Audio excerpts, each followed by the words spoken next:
Oi! Oiê! Oiê, tá boa? Olha quem veio, tia Simone, falar oi pra Ó, você. Boa noite, tia Simone. boa noite, princesa. Como é que você tá aí curtindo sua mãe nos Eu poucos tô momentos que ela... bem. Você tá de quarentena? Sim, você tá bem? Eu tô, e você? Como é que tá São Paulo? Tá muito chato. Eu tenho que concordar com você, pô. A melhor cidade Né? do Brasil tá muito chata, não tá? Tá chata pra caramba, né, Má? Mostra pra ela que você veio mostrar. Ó, ela veio Tem mostrar uma uma coisa. coisa que você vai adorar. Essa é a Valen, lembra dela? A gente, Foi Gente! que vocês compraram para mim lá na Valência. A mamãe me E esse deu. ano a gente ia comprar uma em Londres, não deu certo. pois é, a gente comprou juntas. A tia Simone tava comigo nesse Era dia. lá em Valência, por isso que eu dei o nome de Valentina. Ah, mesmo? O nome dela é Valentina? É. E agora, hein? Nós estamos precisando de ir para Londres para trazer uma londrina, não estamos? Nossa, ô! Vou trazer uma de cada lugar. Dá um beijo Mesmo pra da tia China. e vamos nanar. Mas tá meio longe. De lá começou tudo, eu não tô querendo ir para a China, não. É, a gente não tá muito afim. Manda um beijo pra tia. Vai lá Beijo, nanar depois agora. você volta para me dar Beijo, tchau. tchau. Tá Beijo. dormindo. Oi, Ela Dê. adora, ela adora fazer as entradas Não, mas ela tá certinha, ela tem da que fazer live. entrada Ah, e a saída obrigada. também, né, Dê? É, agora ela vai dormir, pelo amor de Deus, gente, que esse povo tá dormindo muito tarde, já, não Ela tá é? tendo aula online? Tá, menina. Nossa, caos, viu? Caos. Assim, a gente tenta, né, seguir. Eu tô assim super focada no, na relação com eles para não estragar a relação, sabe? Mas é muito difícil para mim a coisa da aula online. Mas a gente vai conseguir. Vamos chegar lá, né? Daqui a pouco. E eu acho que o mais desafiador, eu acho, nesse momento, foi o ensino à distância, né? Eu acho que para todo mundo, né?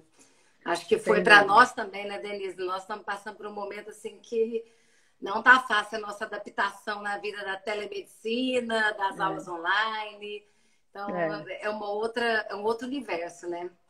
Gente, Deu para uma quem não sabe, acelerada, né? Uma Denise acelerada é uma no... amiga queridíssima que os congressos presenciais me Trouxeram. trouxe. Eu acho que a gente tem muito.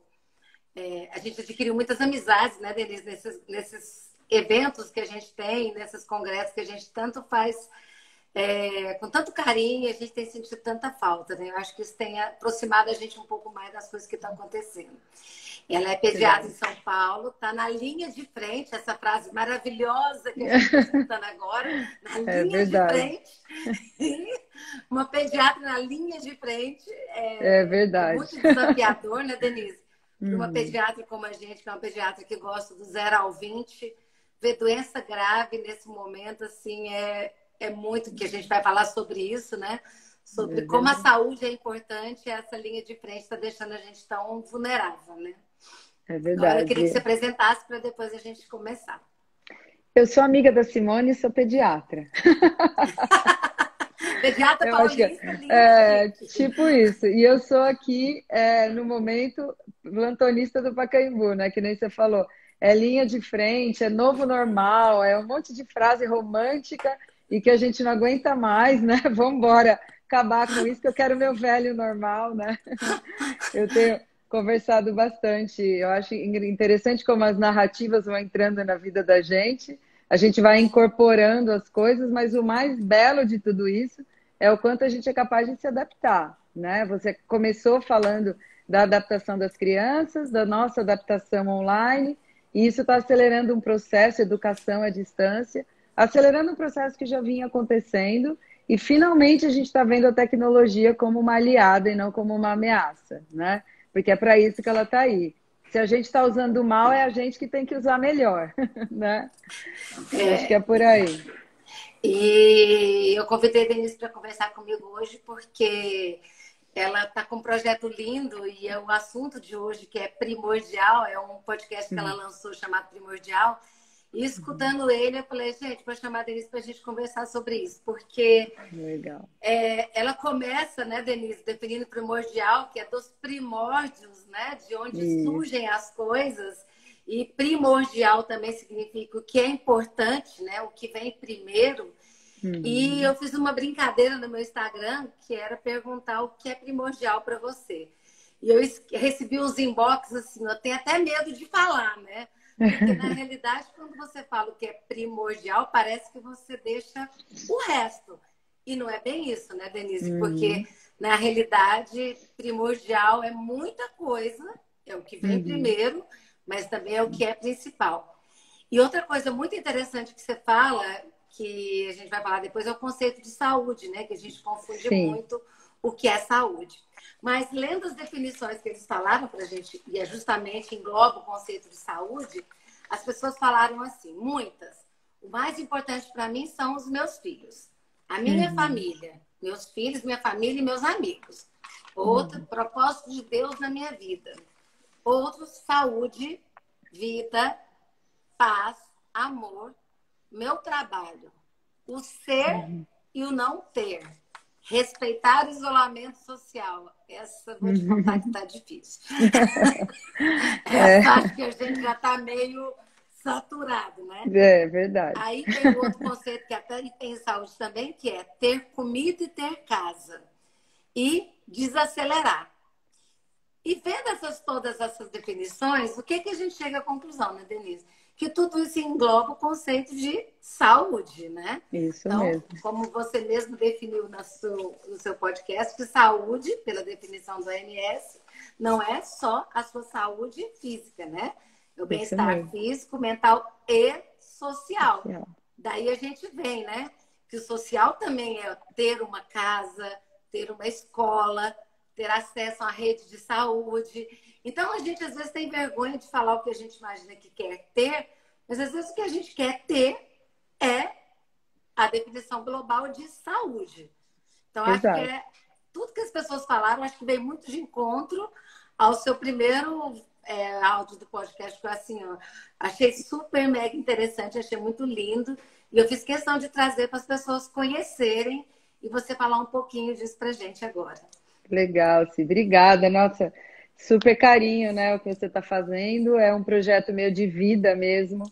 O Primordial, na verdade, é um livro que vai ser lançado, se Deus quiser, era para ele ter sido lançado antes do podcast, mas por razões óbvias o podcast ficou mais fácil do que o livro. Mas o livro já está pronto, já está na editora, já está tudo, e se Deus quiser, ele vai ser lançado. E a Regiane Quereguim, que está mandando um monte de coração aí, que é minha parceira, jornalista do podcast, que abraçou comigo essa causa e curte, está me ajudando muito a transformar isso em realidade, né? Mas eu achei muito legal a sua pergunta, e eu estava com esse plano de perguntar o que é primordial para você no meu Instagram, quando eu fosse lançar o livro, né? Era essa a minha ideia, e ainda, eu ainda vou fazer isso. Mas, quando você pergunta isso, a resposta que a galera trouxe para você é com o primeiro significado da palavra primordial, que é o muito importante, o que é muito importante para mim. E aí as pessoas responderam família, filhos, a maioria responde filhos, né? Família, saúde, isolamento social, que não é só sobre você, é sobre todo mundo, né? Isolamento social é saber viver em sociedade. Então, o que eu achei interessante das respostas que você me trouxe é que tudo isso envolve o autocuidado, que é um tema que eu vou trazer muito no podcast, no livro. Quando a mãe deseja a felicidade e a saúde dos filhos, ela precisa entender que ela precisa começar por ela, né? A mãe que está bem tem uma chance infinitamente maior de ter filhos bem, filhos saudáveis, família saudável, e aí ela pode fazer a proposta religiosa dela, ela fica melhor para fazer o isolamento social, ou seja, quando você começa por você, você automaticamente cuida de todo mundo. O problema é que a gente, no momento, tem cuidado de todo mundo e tem esquecido da gente. E eu acho que a posição de mãe, no momento, é a que mais está sofrendo, porque você, de repente, virou professora, dona de casa, esposa, fazedora de lives, que nem a gente, né? Professora de educação física. Tudo. Então, e a gente tem que dar essa conta de tudo. E essa adaptação rápida a qual a gente foi exposto agora, define um pouco, traz um pouco dessa nova definição de saúde que eu falo no podcast, nesse episódio 1. E eu comparo essa definição da OMS, saúde é bem-estar físico, mental e social, com uma nova definição de uma autora holandesa, que ela fala que saúde, nós deveríamos pensar em saúde como a capacidade de adaptação física, emocional e social frente aos desafios todos que o século XXI nos traz. E aí, de repente, vem essa primeira oportunidade de a gente se adaptar tão rapidamente, né? Eu vinha lendo muito sobre isso e, de repente, eu me vi na prática nessa história. Então, eu acho que a resposta que veio para você do que é primordial, a gente focou no significado do que é muito importante. Mas o primordial, como você falou, no trabalho que a gente pretende fazer no projeto, é focar no significado de primórdios, de origem. Então, onde que você consegue realmente fazer diferença? Quando você vai lá atrás, onde tudo está começando, para você construir um futuro diferente.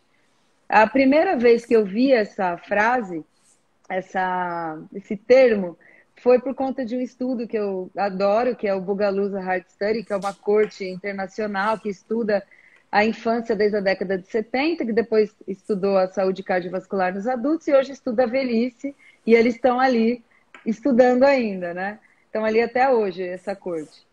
E eles fizeram o conceito de prevenção primordial, que é essa prevenção lá na origem.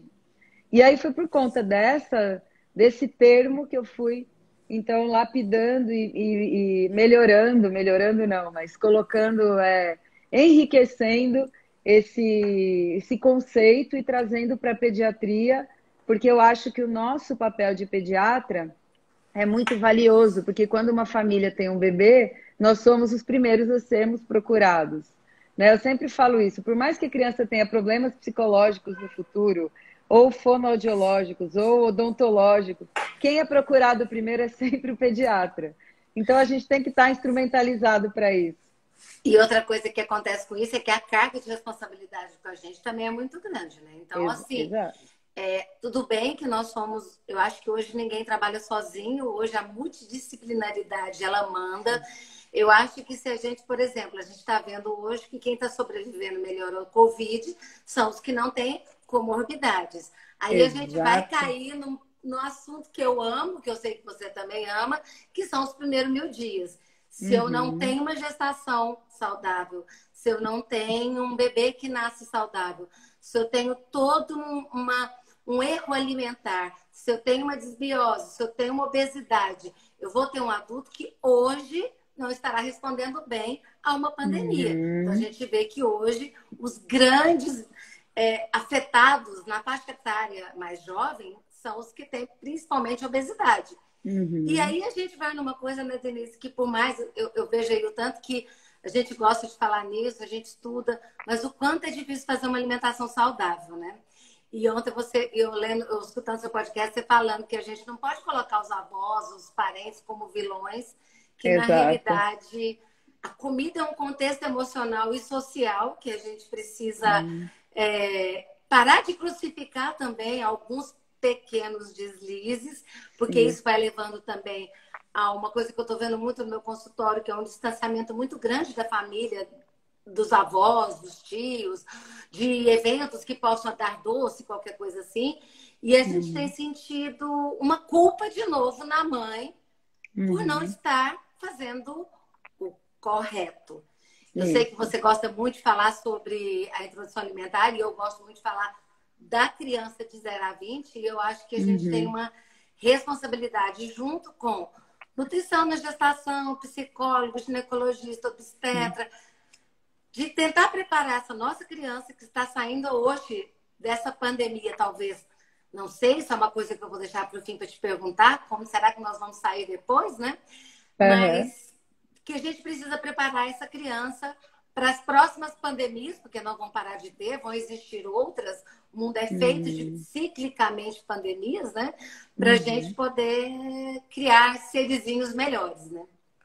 Exato. E tudo começa, mais uma vez, nos modelos que eles têm, né? A gente fala muito da saúde da gestação e fala de produtos para melhorar a saúde e tudo, e no fim eles estão imitando a gente, imitando. Eles estão focados no que a gente está fazendo. E aí a gente fica lá se medicando, comendo mal, tomando, dormindo mal, fazendo pouco exercício, e a gente quer que eles façam diferente. Eles não vão fazer diferente enquanto eles não tiverem um modelo inadequado, né? Então é o que eu falo, o que eu falei também lá no episódio, pais exaustos.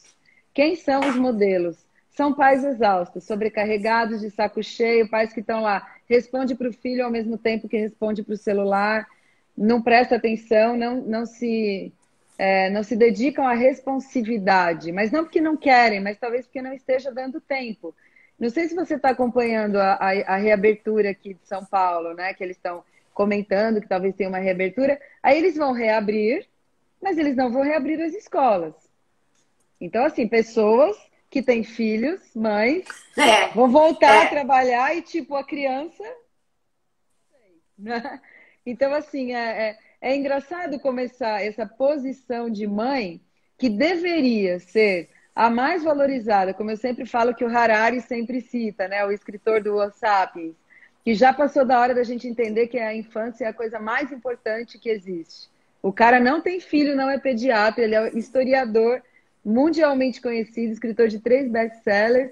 O cara fala isso e não, ninguém tá nem aí, né? Então, assim, olhar para a infância com um discurso mais coerente é uma urgência. O que acontece é, a gente se mata para fazer todas as nossas orientações, que você, né, vive falando dos 1000 dias e tal, e a gente se dedica para orientar essas famílias.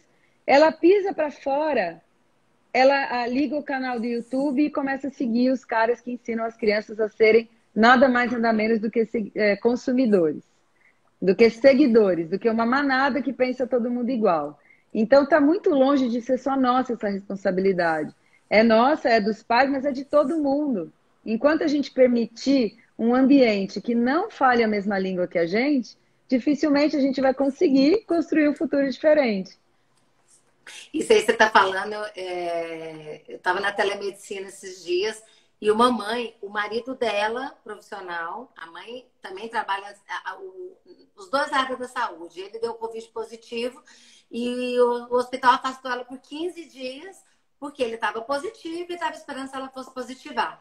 Terminando a quarentena do marido, o filho de 1 ano e 9 positivou.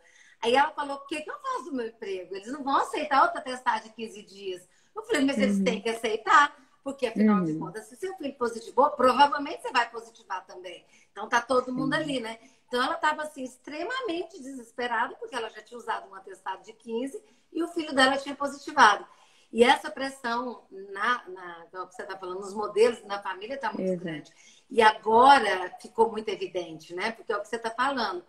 Vai abrir os shoppings, vai abrir o comércio, vai abrir São Paulo. E a gente guarda os meninos aonde? Exato. Aí eu falo, no guarda-volume. É o melhor lugar para você colocar o menino, no guarda-volume. Então, gente. Então, não tem outro lugar né? nesse momento, né, Denise? E é isso, é engraçado assim, a gente fala de futuro, mas não existe futuro sem o presente. A gente tem que cuidar agora, né? Então, assim, você colocar um estresse desse numa mãe que está cuidando de uma criança, como que ela vai ser? E assim, elas têm uma responsabilidade financeira, a gente faz parte do mercado de trabalho fortemente, a gente carrega também o papel de mãe, que ainda está muito longe de ser abraçado pelos homens, que já está melhorando, mas ainda não é problema deles, né? Eles têm uma criação cultural de que não é problema deles. E isso é fato. Tem muitos que estão muito melhores, muito mais envolvidos, mas ainda está muito longe de ser uma realidade para a maioria das pessoas. Então, assim, o que eu falo, o trabalho do pediatra que está realmente preocupado com a melhoria do futuro precisa ultrapassar os limites do consultório. A gente precisa ajudar a que os guidelines médicos tão falados entre a gente cheguem nas indústrias, nas escolas, na mídia. Porque enquanto a gente fala, não coma ultraprocessado, e as crianças assistem na televisão a propaganda do ultraprocessado desde bebê, isso a gente não vai conseguir. Não vai conseguir. O nosso discurso não é tão poderoso assim. né? Então, por isso que eu Sem, sou tão fiel ao meu propósito, sabe? Que você sabe. sem contar que ele abre a geladeira também. Se tá lá, né, Denise? Ele vai comer, né? Porque Exato, se ele abriu a geladeira, exato, ele viu, né? É o que você exato. falou, são os modelos de imitação que a gente tem, né? E as opções na geladeira, né? Modelo, a opção, pô, eu vou comer o que tem em casa, caramba, né? É muito comum os casos que eu atendo muito seletividade alimentar, dificuldade alimentar e muito obesidade infantil, né? São as minhas maiores, assim, demandas no consultório. E eu tenho atendido muito à distância agora. E eu estou atendendo essa semana uma criança que está na Inglaterra. Eu não conheço ela pessoalmente, não conhecerei, provavelmente, porque eles não vão voltar para o Brasil. Eles já moram lá há 5 anos, a criança nasceu lá, e eles receberam a indicação e a gente conversou. E é engraçado, porque assim, a maioria das crianças seletivas que eu atendo são magras, não estão abaixo do peso. Muito pelo contrário. Elas estão ou eutróficas bem, ou elas estão acima do peso. E aí você vai ver, esse não come está muito longe de ser uma realidade. Café da manhã de uma outra criança, não dessa. Café da manhã, Ana Maria com um danoninho de garrafa. Como que essa criança vai ter fome daqui a pouco para comer uma fruta, né? E aí ela perde o interesse, porque ela está tão super alimentada sempre, que ela perde o interesse em comer. Então, a gente precisa entender, eu sempre falo, que são dois desafios a alimentação. Um é um desafio nutricional e o outro é um desafio alimentar. E a gente olha como se fosse uma coisa só. Mas não é, são coisas completamente diferentes, com condutas completamente diferentes. E essa menina da Inglaterra, eu conversei uma vez com a família. Eu estava até dividindo isso com meu marido, contando para ele desse caso, que eu chorei, eu fiquei emocionada de contar. Porque foi uma consulta. E a menina, 2 dias depois, mandou uma banana para dentro que ela nunca tinha comido na vida. E a mãe mandou uma áudio para mim, falando que estava chocada com aquilo. E, na verdade, não fui eu que fiz nada. Foi ela, entendeu? Né? Só E que você ela vê não que estava assim, né? preparada, né? E você vê que é uma coisa que a gente até tem muita dificuldade, que é a consulta sem muito contato, que é da telemedicina.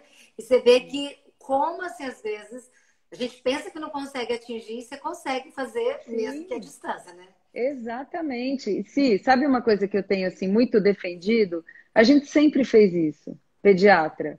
A gente sempre foi muito disponível. Principalmente os pediatras que curtem o que fazem, que não se incomodam com as mensagens da mãe. Essa nossa aproximação, nosso feedback, eu sempre falei isso nos cursos que eu dou de introdução alimentar. Gente, introdução alimentar no consultório é meia hora, 1 hora, e depois ela continua. A mãe vai te mandar vídeo, a mãe vai te mandar foto. Você precisa olhar o que está acontecendo. Quanto mais pitaco você der nessa fase, melhor. Que eu sempre falo para os alunos.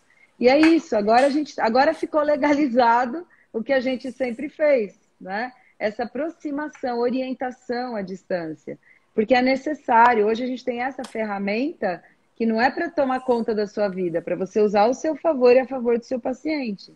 Porque isso pode realmente criar um adulto com outra relação com o mundo, com a comida, com o comer. Está aí na nossa mão a chance. E como que você tem visto, assim, atualmente, assim, essas mães no seu consultório em tempos de pandemia? Você tem achado que as crianças estão comendo bem do mesmo jeito ou degringolou tudo agora? Então, o que eu tenho recebido muito é uma demanda de eu não sabia que meu filho era assim, sabe?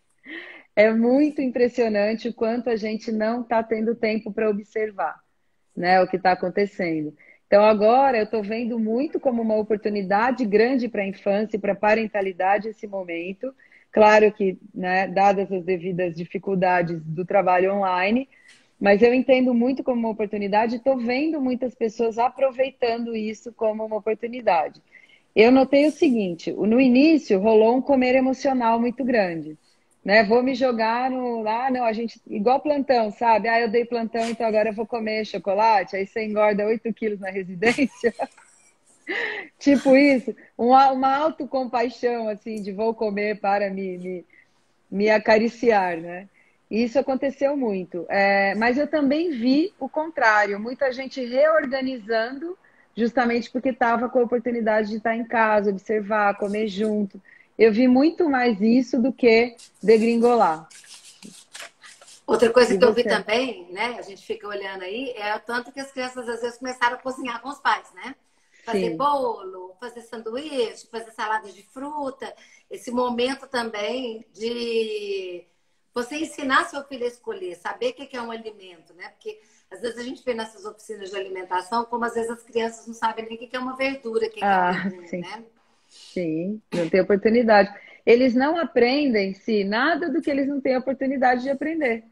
É isso. Eles gostam daquilo que a gente mostra para eles. Eles conhecem aquilo que eles são apresentados. E aí eles vão se adaptando e usando o repertório deles para conviver com o mundo. Não tem milagre, não tem sair da Eu falo cachola, né? que não brota, né, Eda, né? Eu falo que aqui em casa ninguém come Exato. beterraba, porque eu tenho verdadeiro pavor de beterraba. Eu nunca comprei uma beterraba na minha vida. Eu odeio beterraba. Tudo Então bem, dá ninguém para comeu, viver acho que eles sem não sabem nem o que é beterraba. beterraba. Tranquilo. É igual o tal do fígado. Nunca esqueço uma mãe que veio me procurar porque a criança não comia fígado. Eu falei, e daí? E daí que ele não come fígado? Então, assim, o tirar o peso das costas, fazer a criança ser reflexo dos defeitos e das qualidades dos pais, a gente já faz um grande favor. Essa maternidade checklist, essa coisa de certo e errado, método X, método Y, excesso de informação, isso está acabando com os pais e com a infância. A gente não precisa disso, tá bom, calma, deixa a intuição rolar um pouco, né? Então, olha lá, meu É a filho história nunca do vai ter conteúdo, né? filho. Meu filho nunca vai ver fígado, tá vendo? Exato, então, tá tudo tranquilérrimo, É aquela né? Não história tem agora, né? problema. Que você fala assim, como que será que ficou o conteúdo esse ano? Gente, eu tava comentando, né? Eu fiz medicina na Federal, numa época que a Federal tinha greve um ano sim, outro também. E eu ficava assim, Sim, 3 meses da Federal de greve. E aí a gente não tinha internet, não tinha nada. Quando voltava às aulas, você fazia aqueles 3 meses de novo. Não tinha férias de julho, não tinha férias de dezembro, não tinha férias de janeiro. E tava tudo certo. Então, assim, eu falo, gente, o de menos é o que está acontecendo com o conteúdo. Ele vai pegar depois. Porque existe sem dúvida. uma neurose muito grande agora, e a gente brinca muito lá na clínica, porque os paulistas, até a Marise está aqui escutando, os paulistas são muito caxias, né? E a Marise fala que acha que esse ano tem que começar tudo de novo. Eu nada, passa todo mundo com Imagina! 10. De Ano que vem a jeito gente se nenhum. vê. Com certeza, o que é isso? Não, não, é o que eu tenho falado em quase todas as lives que eu fiz até agora foi sobre isso, foi sobre essa coisa do conteúdo, cobro ou não cobro, né? Então, assim, a relação da criança com os pais é a prioridade agora. Olha o que presente a gente ganhou, ficar com eles. Quantas mães eu não ouvi falarem no consultório, eu queria quebrar o pé, queria quebrar, ficar doente para ficar com meu filho em casa. Quantas vezes eu não ouvi isso? Tem até uma história clássica que eu sempre conto da mãe que quebrou o pé efetivamente e ele me ligou feliz, emocionada que ela tinha quebrado o pé porque ela ia ficar em casa amamentando. Então, assim, por que não ver esse momento para a infância e para a parentalidade como um momento muito bom? Então, o que, que o conteúdo tem? O conteúdo, a gente está falando de 2, 3 meses, gente. A gente está falando de 10 anos.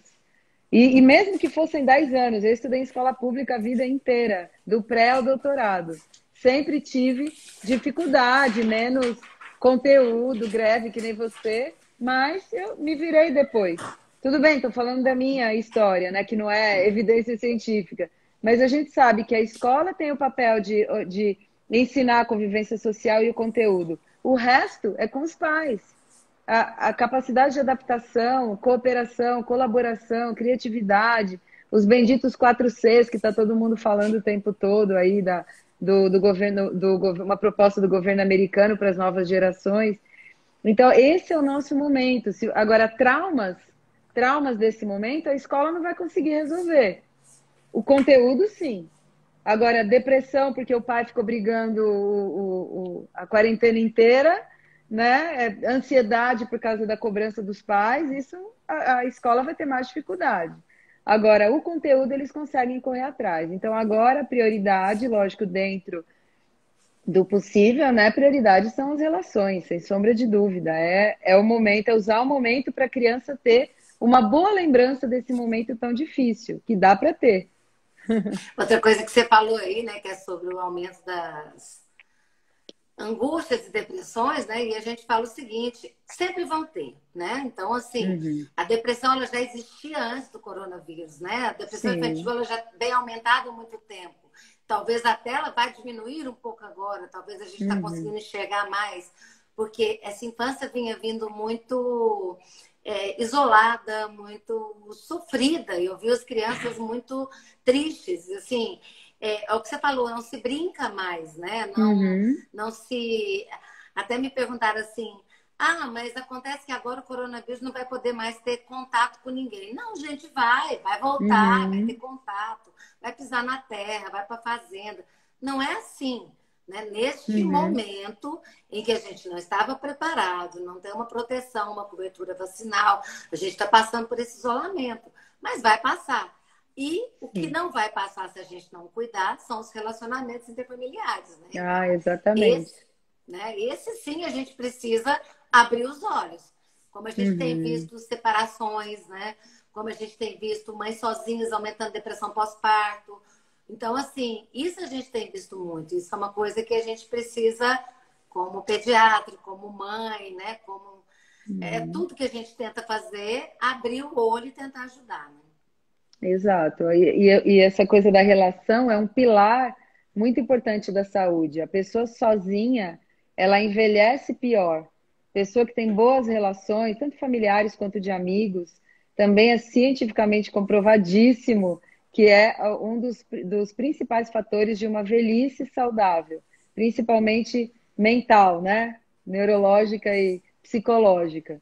Então, eu acho que mexer com isso agora, e não, juro, vou usar bem o que eu acho, não encher o saco das crianças com conteúdo. Deixa a escola fazer isso, deixa eles se adaptarem, deixa eles errarem, não conseguirem fazer. Gente, para cada acerto da minha vida eu tive 3, 4, 5 erros.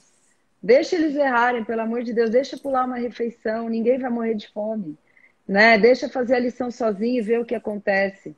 E o que a gente tem é que orientar a organização, orientar, sei lá, se eles pedirem ajuda. Agora, fazer por eles ou querer bater meta que nem é sua, é meta da escola que acabou de se adaptar.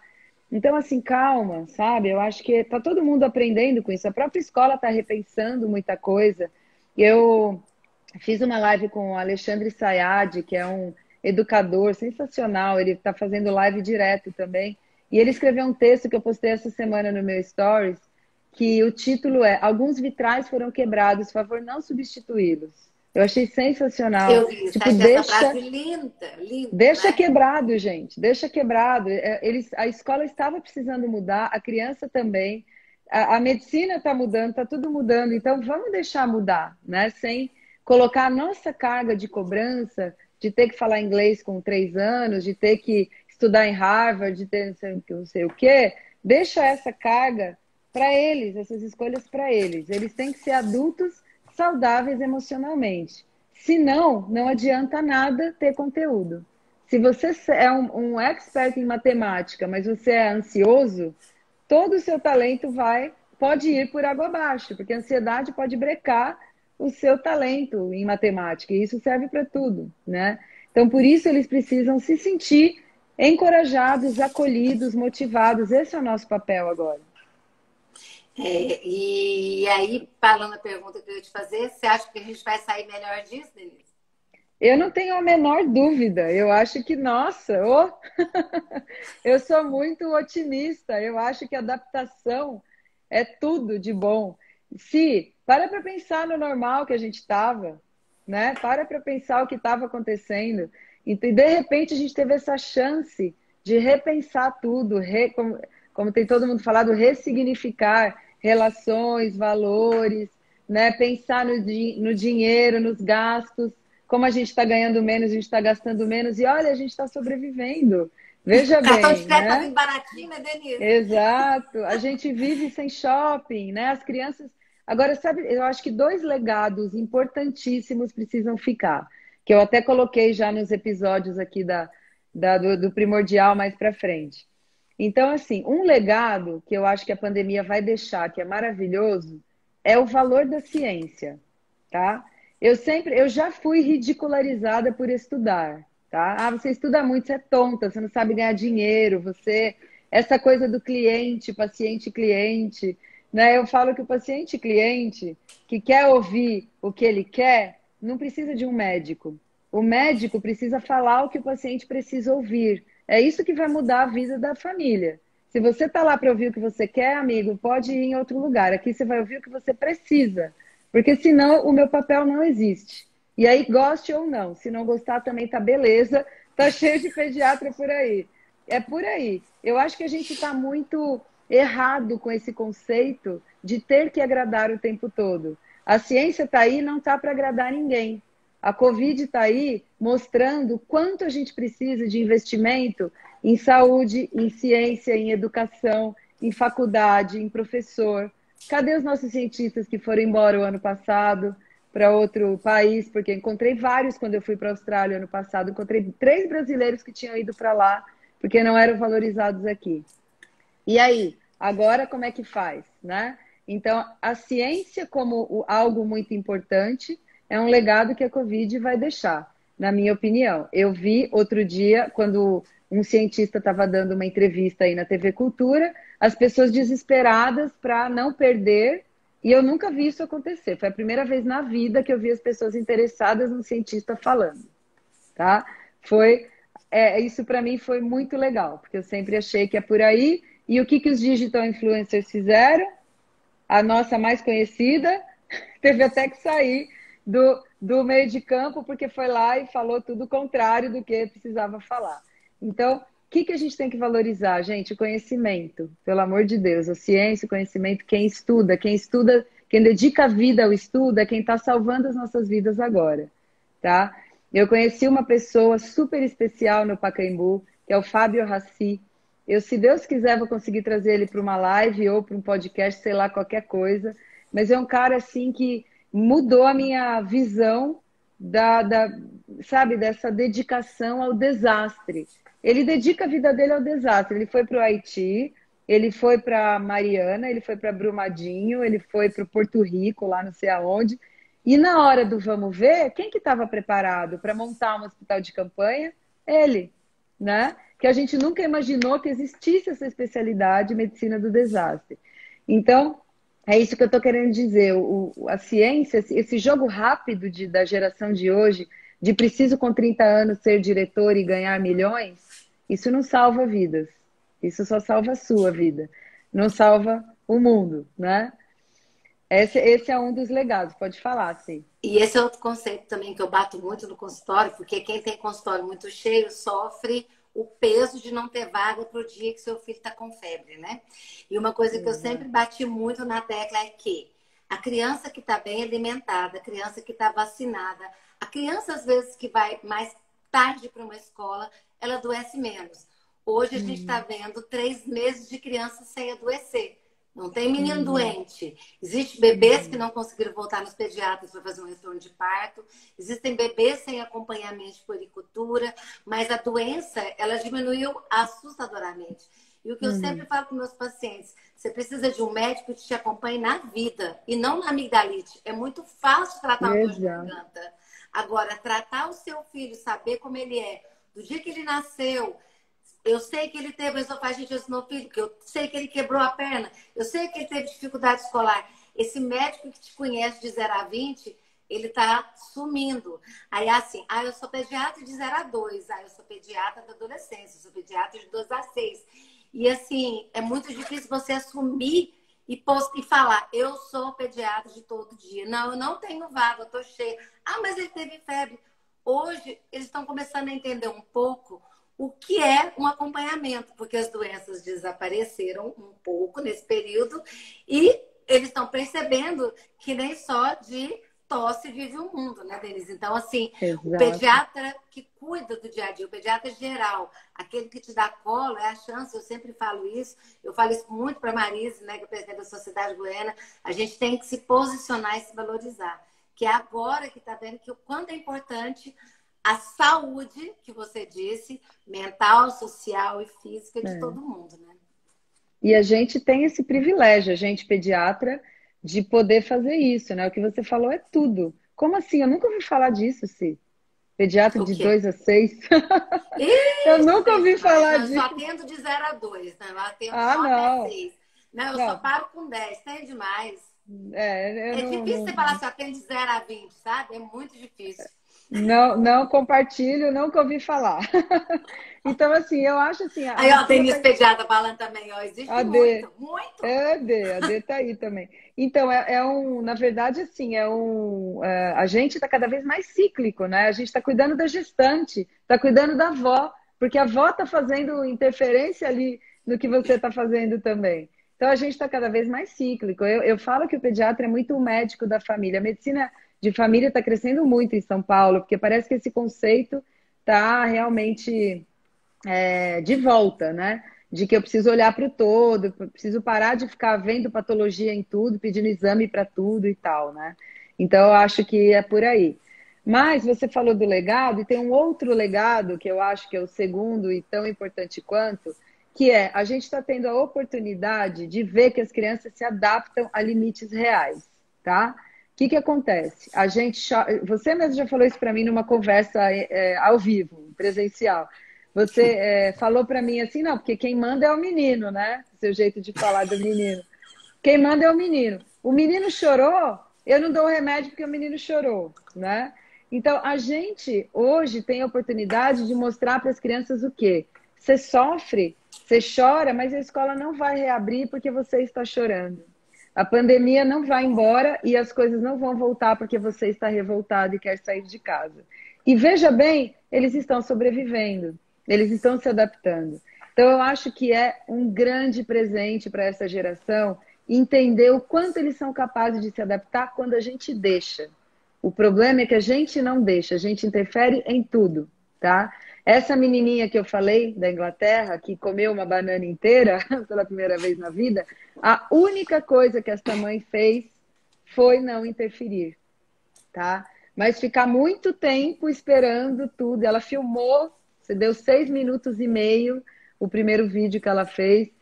Tudo que aconteceu, eu falei para ela filmar. E aí, conforme a gente vai junto e dando esse colo para a mãe, ela vai ganhando essa segurança para poder deixar o filho se arriscar, né? É porque, queira ou não, as mães têm medo, medo de ficar doente, medo de... Gente, a pior coisa que você pode fazer para uma família é falar o termo morte súbita, tá? O que a gente causa de dano quando a gente fala isso? Porque a pessoa nunca mais vai tirar isso da cabeça e vai dormir olhando para a criança até 1 ano de idade, né?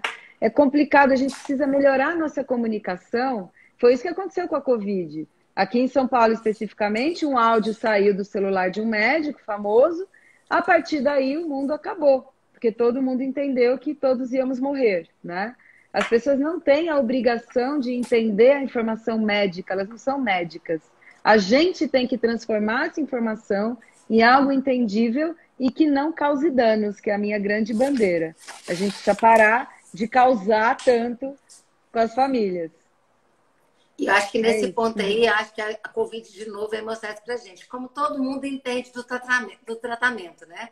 Então eu falo, Sim. gente, a coisa que eu mais gosto quando eu sou paciente é não ter que tomar decisão e deixar o médico tomar. Ah, Hoje todo mundo interfere no exato. tratamento, todo mundo É, sabe que dia que vai tomar anticoagulante, que dia que vai tomar o Anita, o dia que vai tomar cloroquina, e eu falo, gente, eu não sei não, eu quero que o médico tome a decisão por mim. exato. Faça o que você quiser. E aí, de É. novo, aí vai a introdução alimentar. Aqueles que vão falar, não, esse pode, não, esse não pode. Hoje eu ri demais do paciente. Que a mãe disse que ele não comia, engasgava com tudo, só queria leite, mas a avó tinha dado 2 bolachas de maisena e ele não engasgou. Falei, bolacha de maisena não engasgou. Não, e o arroz e o Então. feijão engasgou, engasgou. Falei, pois é, mas a vida é assim, pipoca não engasga. Então, é o medo, é o que você falou, é o medo. Exato, Né? causado Alguém pela gente. falou que ia engasgar com aquilo, né? Não, e a gente, se a gente medica, aí a criança não come, o que que a gente faz? Suplementa, né? E aí a criança tem menos apetite ainda. Isso é clássico do meu consultório, clássico. Então, assim, tudo a gente tem que ter uma prescrição. Eu sempre falo, a nossa canetinha e carimbo tem um valor absurdo. A gente precisa saber usar, né? Com menos, prescrever menos, saber mais fazer plano de ação mesmo, entender, acompanhar. Aí a gente consegue ser um pouco mais, eu acho que medicina atual, mais personalizada. Eu acho que a gente paga um preço pela medicina baseada em evidência. Porque você quer um N gigante no seu estudo, você quer 1 milhão de pacientes, mas o seu paciente é único. Ele é único. Para aquele paciente pode não funcionar. né? Então a gente toma decisões baseadas em evidência, mas a gente pode ter dificuldade na hora que você está falando de uma pessoa. Então, por isso a nossa escuta é a nossa grande ferramenta do momento. Saber ouvir, saber entender. Eu sempre vejo pacientes assim, tenho visto cada vez mais, pacientes que chegam tendo feito curso. Olha, eu fiz de curso de desfraude, fiz curso de BLW, fiz curso de Nana, e eu falo, então é melhor eu ter aula com você, porque eu não fiz nenhum desses cursos. Não sei nada disso que você está me falando e eu pretendo muito que você use a sua intuição para criar o seu filho. Quando você vem toda cheia de regras, você vem contaminada com métodos que não fazem, não dizem respeito a você, você causa danos. Eu tenho sim, centenas de exemplos disso, né? Isso é outra coisa que eu falo demais também, que eu falo o seguinte, aí fala, eu fiz curso de sono, fiz curso disso, curso daquilo, eu falo, gente, você tem que voltar a ter sua intuição de mãe, você tem que voltar a ter o domínio do seu filho. A mãe perdeu muito isso, porque ela começa a ficar assim, não, porque eu vou fazer curso disso, curso daquilo. Aí ela fala, não, eu vou fazer. O que você falou do desfraude, né? Muitas vezes me perguntam, como faz o desfraude? Eu falo, gente, o desfraude é uma coisa tão natural. Eu acho que eu, como mãe, não como pediatra, não parei para pensar isso um dia, que eu comecei a fazer o desfraude. E aí começa a fazer muita regra, é o que você falou, muito protocolo e muita coisa, e a gente se perde. A gente se perde na essência, que é você, como pessoa, cuidar da sua família, você, como profissional, cuidar do seu paciente, do seu cliente, como as pessoas dizem hoje em dia, né? Então, assim, e perde uma coisa que eu acho super importante, que é o relacionamento, né? Exato. E eu falei muito sobre confiança, né? Então, assim, esses dias a Carla, que é psicóloga amiga minha, falando que a paciente, depois de 28 horas de trabalho de parto, depois de uma cesárea, tinha feito um parto normal lindo. Eu falei, porque ela sentiu confiança. Ela sentiu Sim, confiança na equipe, exato. ela sentiu confiança no marido, ela sentiu confiança nela. E eu acho que a gente tem que parar com essa coisa. Outro termo que eu também não gosto, que me incomoda muito, é o tal do humanizado, né? Eu falo, gente, o parto tem que ser humanizado para todo mundo. Não é porque eu acho que meu parto vai ser humanizado. Então, assim, é difícil os termos hoje. E Porque aí virou fica produto, parecendo sim. Vira a produto. violência, né? Agora é violência pediátrica, violência obstétrica, né? E, na realidade, o que a gente precisa é de carinho e o que você falou hoje. Exato. Hoje o mundo vai ser mais individualizado, né? Eu acho que o que vai sobrar disso tudo também é que a gente vai ter que diferenciar o tratamento com cada pessoa, né? Exato. Tem uma mãe aqui, a Edileuza, ela falou: é muito difícil ser mãe, doutora Simone. Eu não tenho dúvida, é muito difícil. É muita informação. Eu vejo as mães tendo que. Tem mãe que eu falo, por favor, deixa eu decidir por você. Pode deixar que eu decido, tira isso das suas costas, deixa eu te ajudar. Porque elas querem decidir tudo. É uma sensação de falso controle perigosíssima. A gente não tem controle, nem da vida, nem de nada. A gente quer anotar tudo, checklist, mil. A gente gamifica a maternidade. Teve uma mãe que me falou esse tema, achei tão interessante, porque é uma geração, né? Tem mães 10 anos mais novas que eu, mães da minha idade, mas é uma coisa de gamificar. Eu tenho que fazer plim em tudo. Me dá aí um aplicativo para fazer plim na amamentação, para eu fazer plim no sono, na troca de fralda e tal, gamificando tudo. Eu achei que ficou muito pertinente esse termo e acho que é disso que a gente tem que fugir. Saiu aqui, ó. Também é difícil ser um bom pai. Eu acho que pai, talvez, às vezes, é mais difícil ser bom mãe. Sabe por quê? Porque a mãe, ela poda muito o pai. A mãe, ela Foda. quer que ele seja pai, mas ela não dá espaço. Ele tem que nascer sabendo trocar uma fralda, levando água a hora que ela quer, quando ela está amamentando. Então, assim, e eu brinco que eu falo o seguinte, se ele erra, esses dias para trás, um pai pôs um body por cima da calça. Aí ela falou assim, tá horrível. Eu falava, não, é style. É style assim que usa Exato. agora, né? Então, Ela essa falou, coisa mas da não tá certo. crítica. E tá certo, se ele deu Não conta, tá tem. certo. E a Exato. gente poda muito o fato do pai tentar fazer uma coisa. Então, não é fácil ser mãe e a gente dificulta o papel de quem quer ser um pai. Então, eu acho que, Exato. assim, outra coisa que a gente faz muito é querer ser dona da verdade, cortar a participação dos parentes, dos avós. E uma outra coisa que tem chamado muita atenção, que é uma coisa que você falou, que é Eu quero a melhor médico, o melhor pediatra, o melhor obstetra, a melhor maternidade, a melhor escola, a melhor. E eu falo, gente, o que que é o melhor? Eu não sei o que é o Uhum. melhor. Falo, eu fui uma pessoa que eu não tinha. Minha mãe me dava o que ela podia e eu achei que foi o melhor que ela pode me dar. Então, o que Exato. que é o melhor, sabe? O melhor é muito relativo. O melhor para você pode não ser o melhor para mim, né? É o conceito da mãe suficientemente boa, que todo mundo tanto fala, do Winnicott, né? Mas ó, deixa eu fazer uma fofoca. Esse pai que falou que tá difícil ser pai, ele é um baita pai, porque eu conheço ele, viu? Ele é pai de uma criança do consultório, da Júlia, e ele é um super pai, super, cozinha, ensinou ela a andar de bicicleta, eles me mandam o vídeo. Uma família muito querida demais, um super Então, tá pai. E tá querendo ele. elogio, né, Denise? Exato, eu tô sentindo. Olha lá, eu Ele tô tá sentindo o que querendo ele quer. elogio, Denise. Super paizão, super. Uma pessoa muito especial. A família toda, a Júlia principalmente, que é a criança. Mas é isso, sim. Eu acho que o pessoal deve estar querendo dormir aí, né, gente? Eu quero que Vamos. você despeça explicando como é que é o seu podcast, como que as pessoas entram, porque eu Legal, acho importante as pessoas entrarem. Eu gostei legal. muito, eu achei muito interessante. E vou deixar você falar tchau na hora que você terminar e a gente encerra para a gente poder salvar. Ah, legal. Então, assim, o Primordial é um podcast que está no Spotify e no Deezer. Quem tiver dificuldade é só entrar no meu Instagram, doutora Denise Leles, que tem lá o link nos destaques. Eu coloquei lá podcast e eu também fiz uma página só para o podcast, que é o Primordial Podcast.